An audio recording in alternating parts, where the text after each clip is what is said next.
my view at this point is that this coalition is the appropriate way forward. I believe that will prove true. But if it fails to be true, and if there are threats to the United States, then I, of course, would go back to the President and make a recommendation that may include the use of U.S. military ground forces. Here with reaction to all this and more, nationally syndicated radio talk show host, the great one, Mark Levin. JV, boots on the ground, no boots on the ground. One part of the administration is saying destroy, then we'll manage, then international coalitions. Have you ever witnessed such incoherence in your life, Mark?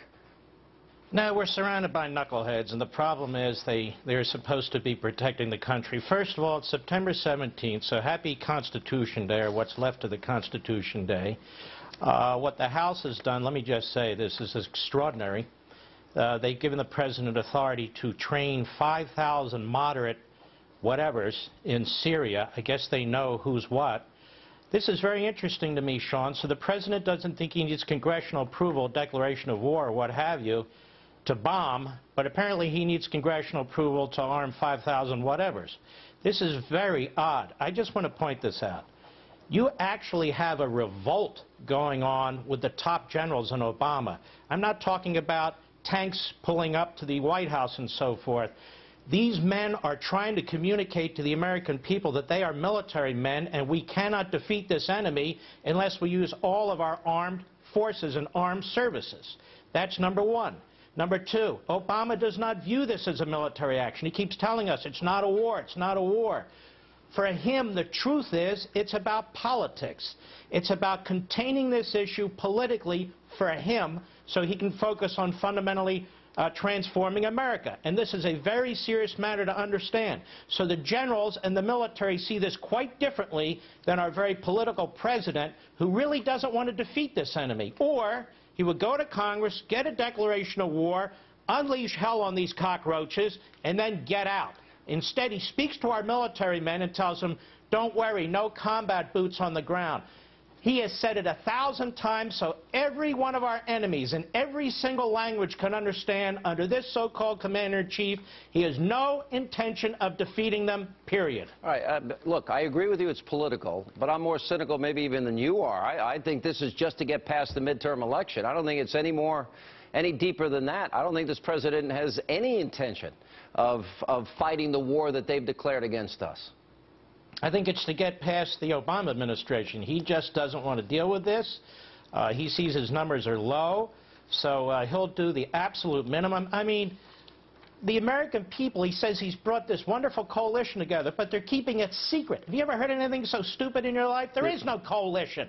And then he's talking about training 5,000 moderate whatevers, 5,000 against 35,000. Who are these 5,000? Then he says we're going to use our Air Force, but we have to limit civilian casualties. Well, how are we going to use our Air Force, attack the enemy where it is in Syria, and limit civilian casualties? These generals, the Joint Chief of Staff and the rest of them, they see this as the disaster that it is. So do we. All right. Then frankly, for Bob Gates to speak out as he did, I think speaks volumes. What about the rest of these generals? They're going to be in charge of this thing, and then they, Chairman Dempsey said, well, I'll go back to the president. The president's not going to change his mind about boots on the ground. So that means we're destined for failure. That means that the war will be engaged against us. Prime Minister Netanyahu said first, there was the master race, now there's the master faith. I don't think the president has a clue about the caliphate. What does that mean for the average American when these guys get here?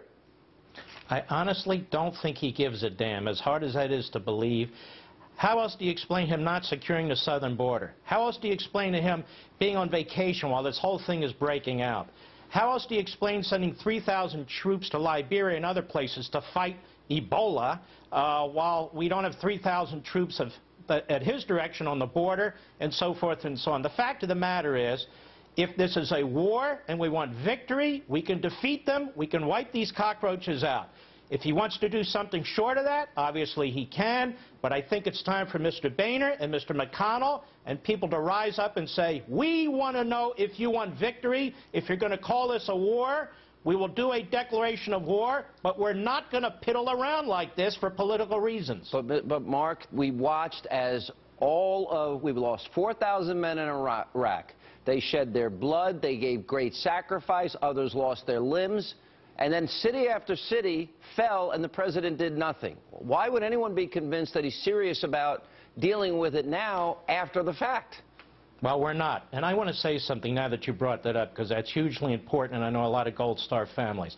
I, on behalf of many people watching, many people in this country, want to apologize to you. I want you to know that your sons and daughters are heroes. They did exactly the right thing. I want to apologize to you for this phony commander-in-chief who cut and run, and as a result, helped build up this enemy, this ISIS, ISIL, Schmeisel, whatever the hell it is, these terrorists, these cockroaches, that we're now having to deal with, or should deal with, once and for all. And you know what?